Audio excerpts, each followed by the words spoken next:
maintenant des chilles, bye bye bye bye bye bye bye bye bye bye.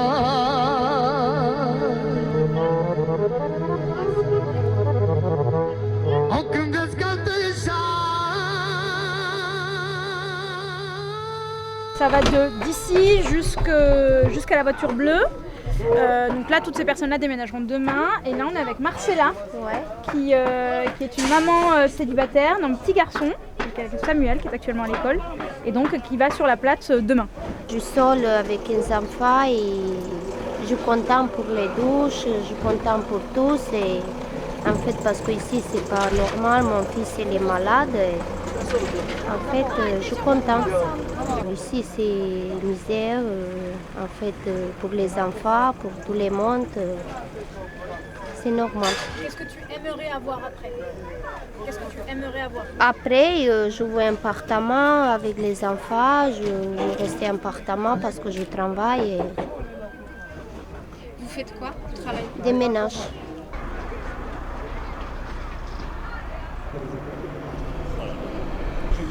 Ah, très bien.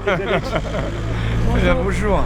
Bonjour à tous. Ouais, pas de soucis, je fais ça. On va à l'autre chantier là-bas, parmi ce... Bon, l'université du travail. D'accord, effectivement. Alors donc c'est l'autre côté qui commence aujourd'hui? Qui est parti déjà. D'accord. Ça fait 10 ans que ce que vous voyez là est installé pour des personnes qui vivent dans des conditions indignes où les droits élémentaires, notamment pour les enfants, le droit à l'éducation n'est pas respecté. Depuis 10 ans, le voisinage se retrouve souvent pris dans des fumées, dans des points de tension. Au début, des solidarités apparaissaient et maintenant des crispations. Ce que nous faisons ici à Montpellier peut inspirer d'autres actions. C'est ça qui est essentiel. Et puis maintenant, ce bidonville va se vider, il va être nettoyé. Et dans quelques semaines, moi je viendrai devant les habitants d'Alcaud, de Selle-Neuve, pour leur dire quel type de projets vont apparaître à cet endroit. Nous sommes dans la 5e puissance économique du monde. Le bidonville et le squat ne peuvent pas être la norme de l'habitat. Et ceux qui défendent cela se trompent.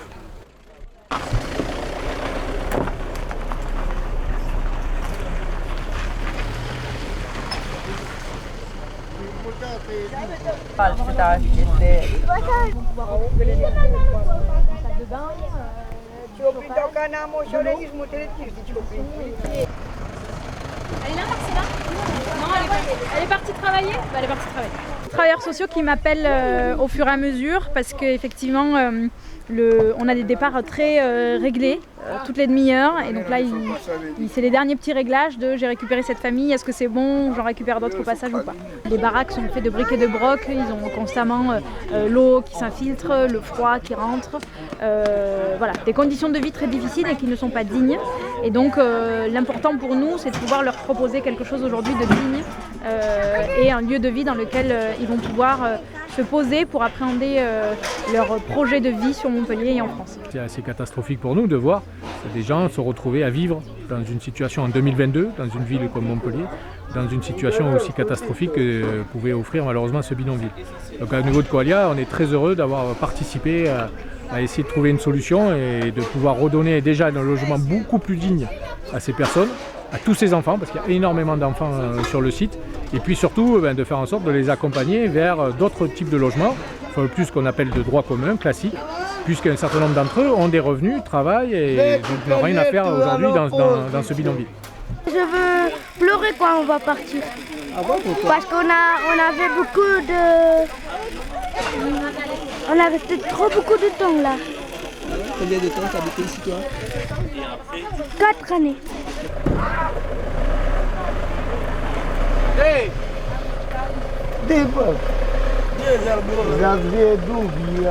L'objectif, c'est qu'une fois le déménagement fait, on puisse démarrer l'accompagnement des familles tel qu'on l'a fait jusqu'à maintenant et de manière un peu plus poussée sur le village.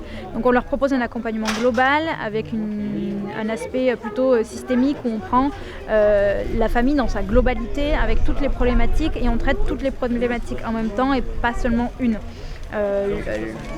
cette manière-là nous permet en tout cas de pouvoir proposer une réponse adaptée plutôt que de proposer une réponse à un seul problème qui ne résout pas les autres.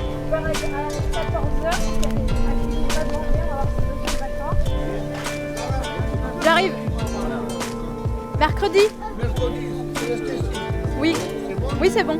Jusqu'à mercredi matin, tu viens la chercher. Ok. Ils n'ont pas beaucoup de droits en Roumanie, en fait. Donc, oui, ils n'ont pas beaucoup de droits. C'est une population un peu à la marge qui, typiquement, n'a pas accès à l'école tout de suite. Le gouvernement roumain les met de côté. En général, ils sont venus, c'était une migration économique dans un premier temps, en se disant je gagne un peu d'argent, puis une fois que j'ai de quoi construire ma maison, je repars. Et finalement, il y a des allers-retours pendant 1 an, 2 ans, et puis au bout de 2 ans, on se retrouve avec des familles qui se disent bon ben finalement je reste, la vie ici est pas si mal, donc je veux m'installer de manière plus pérenne.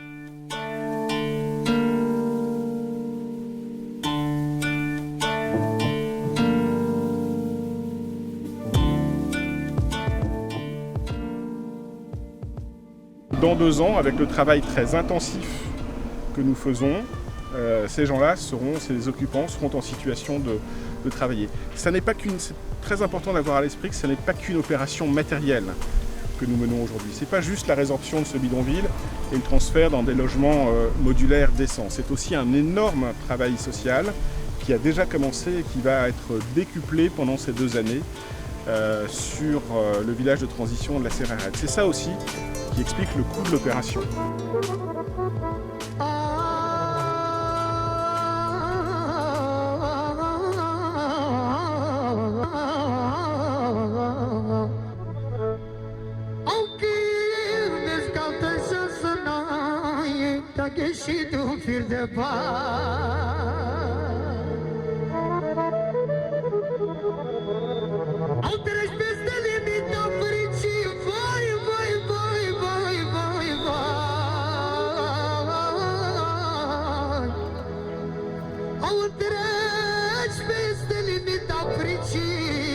Să știi bine, dar să știi bine, băiat